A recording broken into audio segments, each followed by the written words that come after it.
into peer pressure and learn to handle life's pressure rather than resorting to hard substances. Remember, Diamond 88.7 FM cares for your sound spirit and good health. This message is from Diamond 88.7 FM.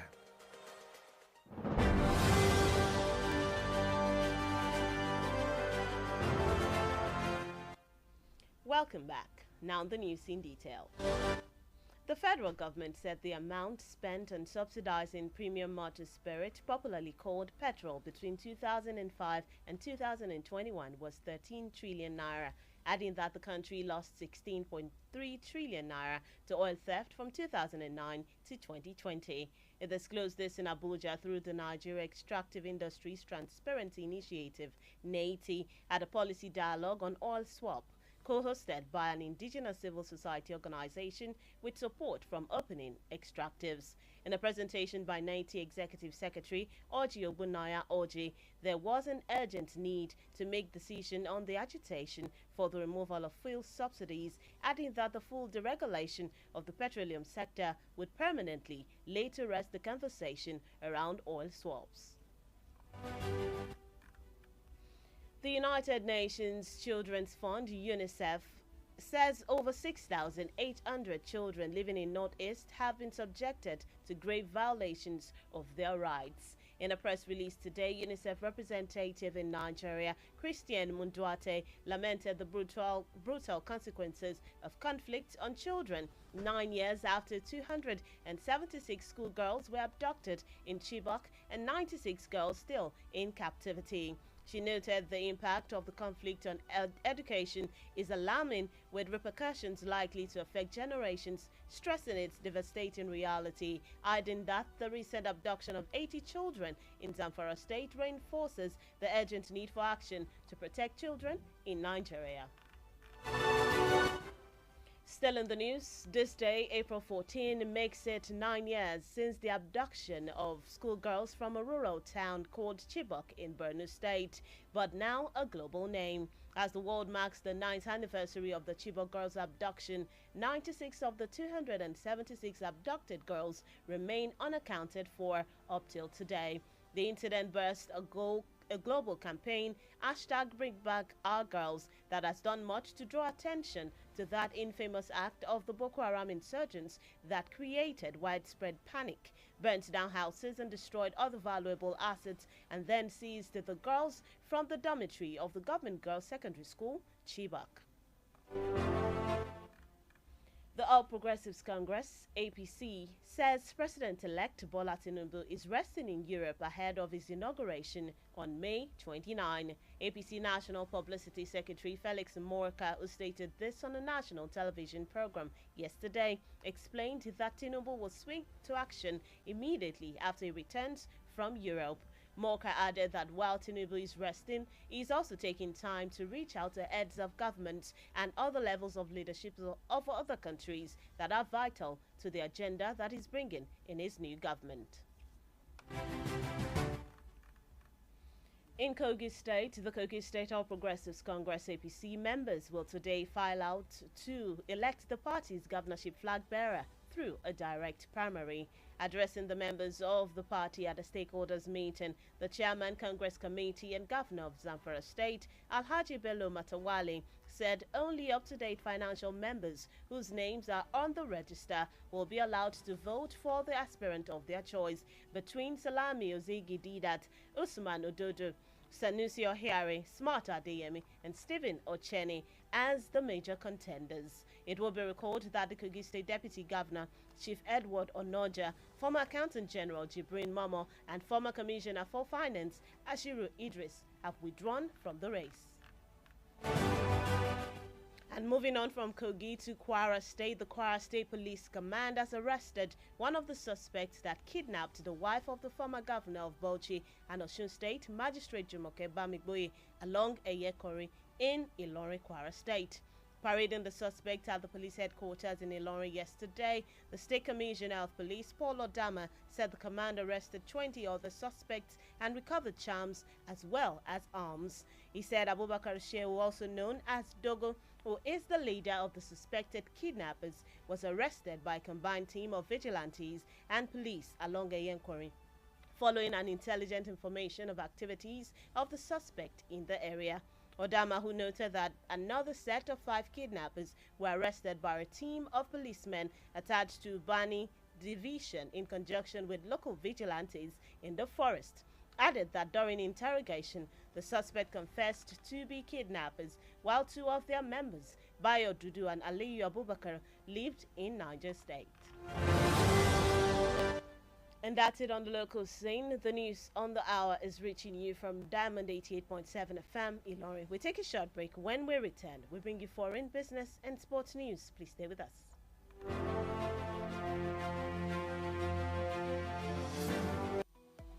Follow us on social media, Facebook, Twitter and Instagram at Diamond 88.7 FM. Diamond FM, shining supreme.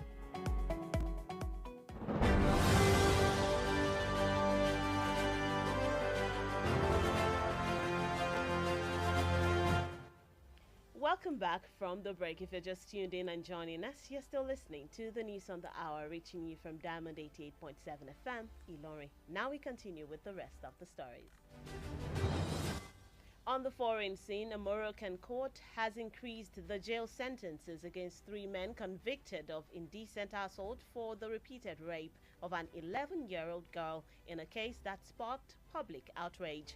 The appeal court in Rabat sentenced 1 man to 20 years in prison in the early hours of today, while the other 2 were sentenced to 10 years each. The court also ordered the 3 men to pay damages totaling 140,000 dirhams instead of 50,000 dirhams ordered by the lower court. The girl's lawyer had appealed after a lower court sentenced one of her 3 alleged attackers to 2 years in prison and the others to 18 months each. And that's it on the foreign scene. In sports news this afternoon, following the advice given by Manu Garba that Nduka Ubade-led technical crew of the Golden Eaglets should work more on the art of goal scoring, the team have responded by scoring 19 goals in 2 friendly games. Manu, a former coach of the Eaglets who won the 2013 FIFA Under-17 tournament in the United Arab Emirates, watched the team in the 3-1 spanking of Galadima FC on Saturday, but he was not too impressed with the attackers for missing so many goal-scoring opportunities, especially in the second half. In a swift response, Ubade and his able assistants drilled the attackers on the art of goal scoring, which they reenacted on the field in the 2 friendly games played on Tuesday and Thursday. And that's it in the world of sport. With that, we've come to the end of the news on the hour for today. But before we go, here is a recap of the major highlights. Nigeria lost 29 trillion naira to fuel subsidy oil theft. APC gives update on Tinubu's whereabouts. Police arrest suspected kidnappers in Kwara. On the foreign scene, Moroccan court increases jail terms for men guilty of child rape. And in the world of sports, Golden Eaglets reply Manu Garba with 19 goals after advice. Did you know?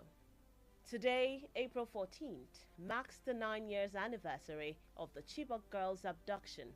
96 of the 276 abducted girls remain unaccounted for up till today. Now you know. Diamond FM says, let your neighbor always feel your positive impact. Be positive always. You can download. For up-to-date news reported across the globe, be rest assured you're on the right radio dial. Diamond 88.7 FM Ilorin, your shining supreme station.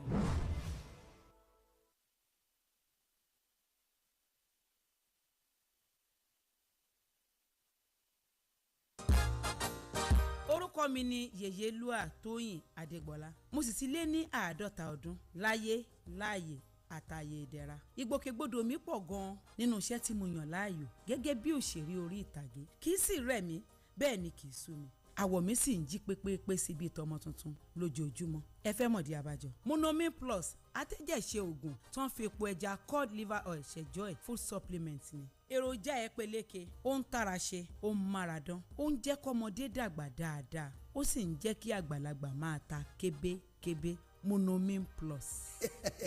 Monomin Plus fún èròjà tó ń tún inú ara ṣe lẹ́yìn ìwádìí ìmọ̀ ìjìnlẹ̀ a tún fi èròjà cod liver oil epo ẹja sí i ló fi wá di oògùn méjì tá a papọ̀ sínú ẹyọ kan ṣoṣo la fi ń pè é ní Monomin Plus iléeṣẹ́ tuyi pharmaceutical industries limited àwọn tó lórúkọ tó ṣe gbẹ́kẹ̀lé níbi kápò oògùn òyìnbó ló ṣe é Monomin Plus. Monomin Plus.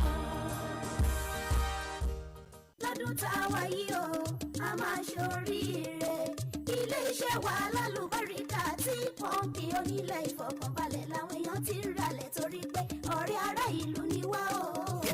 òdodo ọ̀rọ̀ ni tí pọ́ǹpì concept onílẹ̀ ìfọkànbalẹ̀ sì ń pinrin ọdún fún gbogbo olóríire lọ́dún yìí ìwọ náà gbọ́dọ̀ ralẹ̀ o máa kọ́lé ilẹ̀ ríra ní ìrọ̀rùn gbà tẹ́ bá ti ra plọ̀tì ilẹ̀ wa kan tó wà lókè òyìn ní 500,000 naira péré ẹ ti láǹfààní láti gba ogún símẹ́ǹtì àpò 20 bags of cement lọ́fẹ̀ẹ́ bákan náà nílé tó wà lóko olówó 450,000 naira péré ní plọ̀tì kan bẹ́ẹ̀ lẹ́ máa gba símẹ́ǹtì àpò mẹ́wàá 10 bags of cement lọ́fẹ̀ẹ́ ilé kíkọ́ ti bẹ̀rẹ̀ Land Bank ilẹ̀ wa tó wà lélẹ́mẹ̀rẹ̀ ilẹ̀ tá a rẹ̀ rà pamọ́ fúnra wa tàbọ́mọ tá a bí torí ọjọ́ iwájú sí ta o 300,000 naira ní 500 square meter 200,000 naira ní 300 square meter àwọn olóríire ti ń jàǹfààní yìí báyìí ó di Friday June 30 ọdún ìkó tó parí ẹ tètè máa bọ̀ lọ́fíìsì tí pọ́ǹpì concept tó wà ní suite 8 legislative quarters along Yidi Road Ìlọrin telephone 08052888552 tí pọ́ǹpì concept developer that cares. Diamond FM Ìlọrin àwa là ń gbé ìròyìn àwọn ìṣẹ̀lẹ̀ orin àtàwọn amúlùdùn yògbà tí ò láfijọ́ ṣe ti aráyé. láti inú yàrá ìròyìn Diamond 88.7 FM Ìlọrin ìròyìn ẹ̀kúnrẹ́rẹ́. àkó ọjọ́ ńlá òní àkójọpọ̀ ìròyìn ilé wa fún tọ̀sán òní làmúdé ṣùgbọ́n kókó tó wà nínú ìròyìn náà rèé. ilẹ̀ Nàìjíríà pàdánù tírílíọ̀nù 29 náírà sídìí ìkúnpá orí epo àti jíjalè epo rọ̀bì. ẹgbẹ́ òṣèlú APC ṣàlàyé ibi tí Tinubu wà báyìí. àwọn ọlọ́pàá náwó gan àwọn afurasí ajínigbé nípínlẹ̀ Kwara. nílẹ̀ òkèrè ilé ẹjọ́ nílẹ̀ Morocco ṣe àfikún ọjọ́ ẹ̀wọ̀n fún ọkùnrin 3 tó jẹ̀bi ẹ̀sùn ìfipábánilò. lábala eré ìdárayá Golden Eagles dá Manu Garba lóhùn pẹ̀lú jíjẹ ayò 19 lẹ́yìn àmọ̀ràn rẹ̀. akínyìn pé ẹ̀ka sàn ẹ̀sìn bẹ́ẹ̀ ṣe ń darapọ̀ mọ́ wa fún àkójọpọ̀ ìròyìn ilẹ̀ wa àtọ̀sán òní láti yàrá ìròyìn iléeṣẹ́ wa Diamond 88.7 FM Ìlọrin Tajudeen Akolawole Ishola ni oníròyìn yín ẹ má gbàgbé láti tẹ̀lé wa lórí àtẹ ìtàkùn ayélujára www.diamondfm.net ẹ bá wa dọ̀rẹ́ lórí ìtàkùn Facebook ní @diamond87fm ẹ wò wá lórí YouTube ní Diamond FM Ìlọrin ẹ̀kúnrẹ́rẹ́ ìròyìn ń bọ̀ lẹ́yìn ìdánudúró ráńpẹ́ yìí.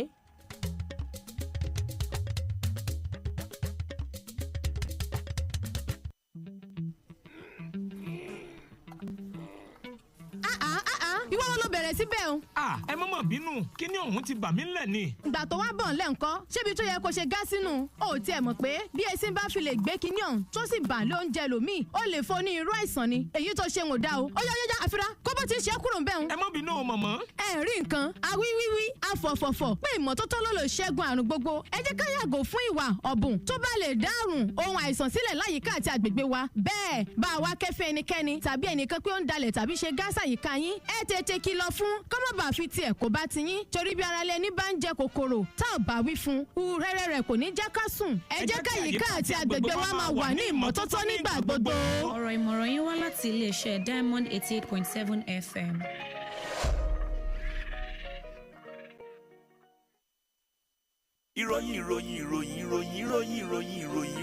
ìròyìn ẹ̀kúnrẹ́rẹ́ láti iléeṣẹ́ Diamond FM.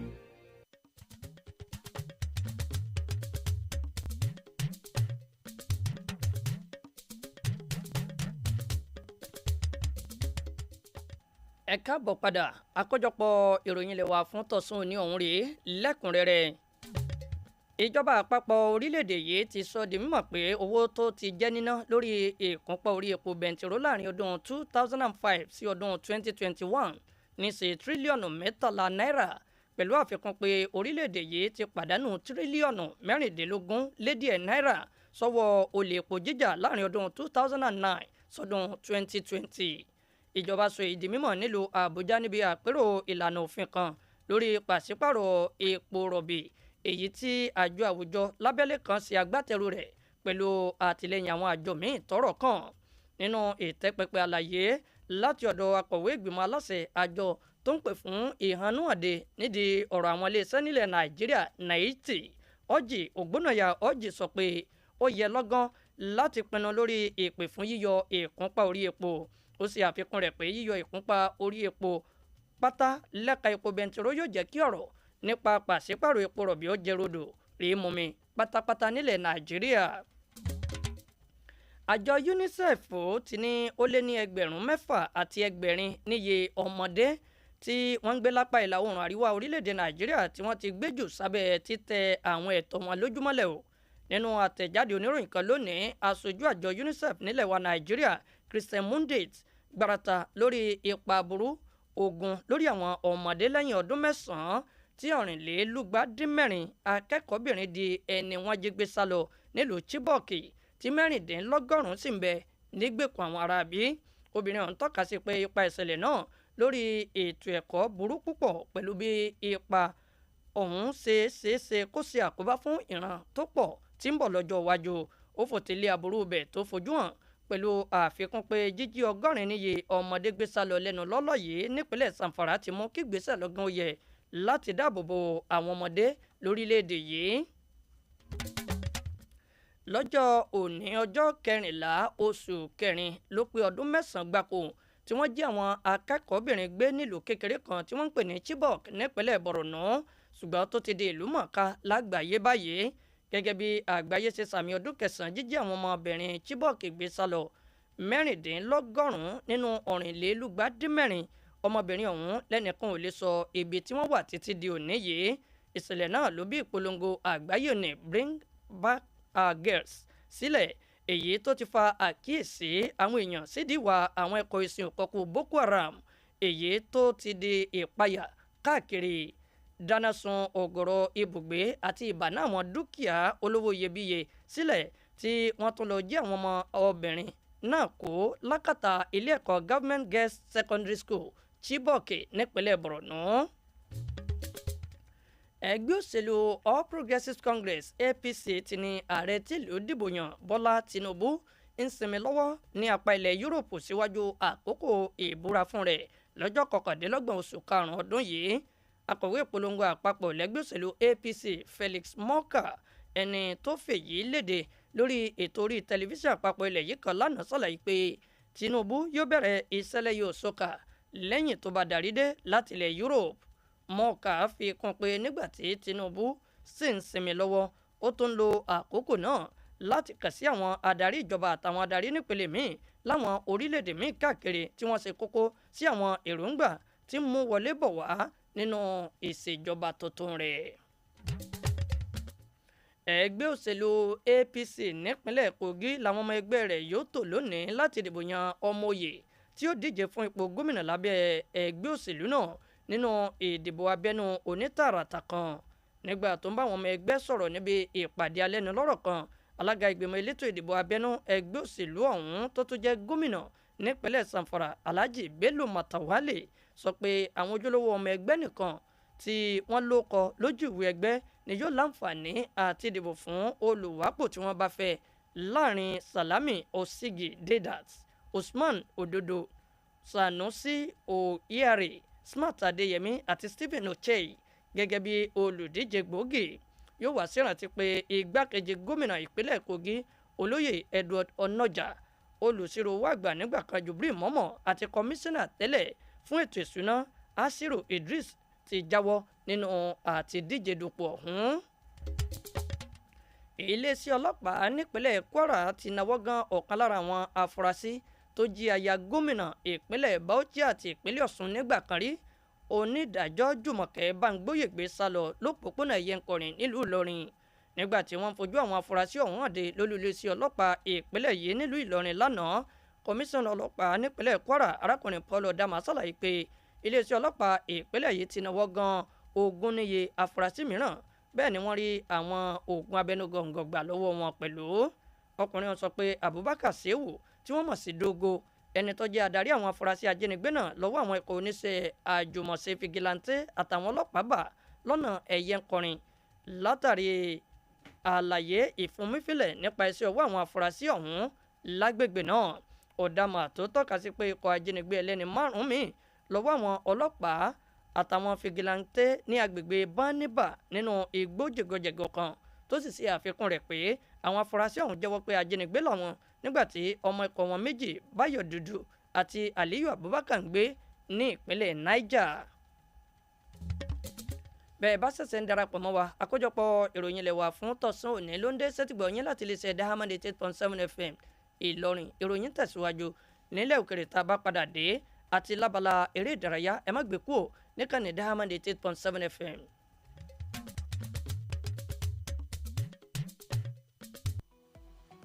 Ẹ darapọ̀ mọ́ wa ní ìtàkùn káyélujára wa ìtàkùn ìbádọ́rẹ̀ẹ́ Facebook ìtàkùn abẹ́yẹfò Twitter àti Instagram lórí Diamond 887 FM Diamond FM Shining Supreme.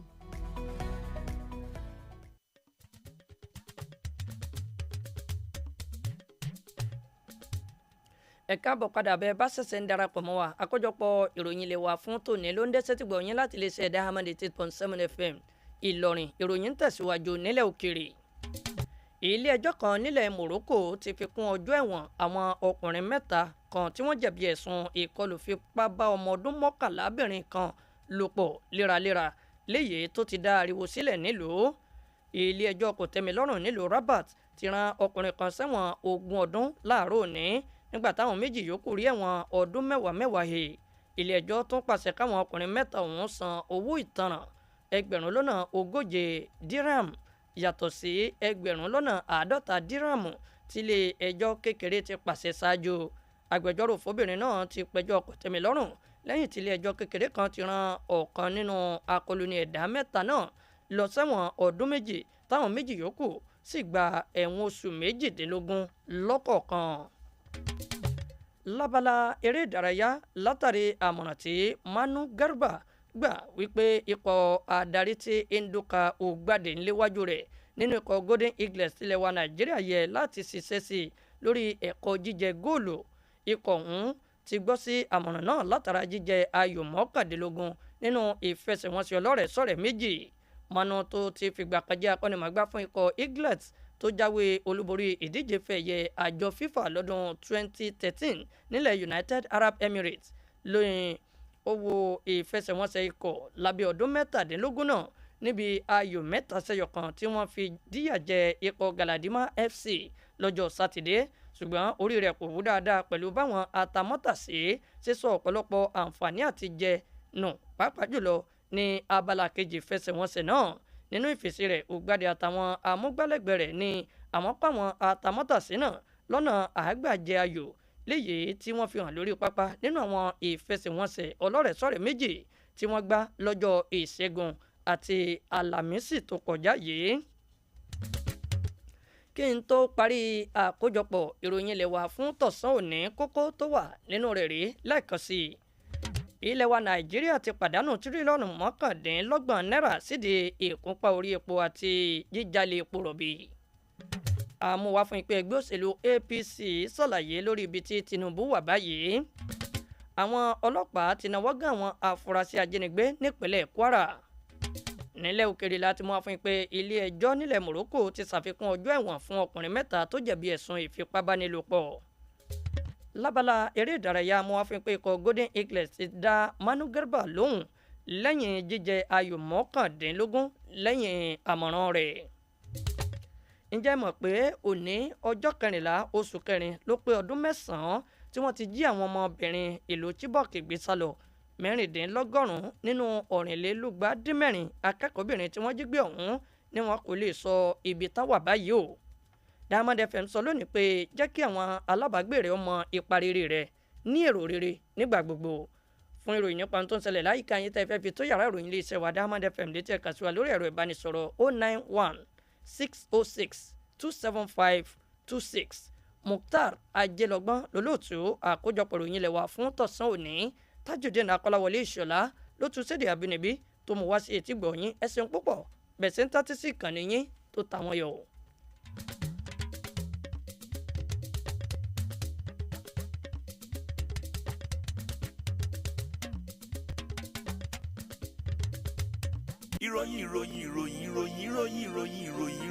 ìròyìn ẹ̀kúnrẹ́rẹ́ láti ilé iṣẹ́ Diamond FM. tẹ́tí gbọ́ pé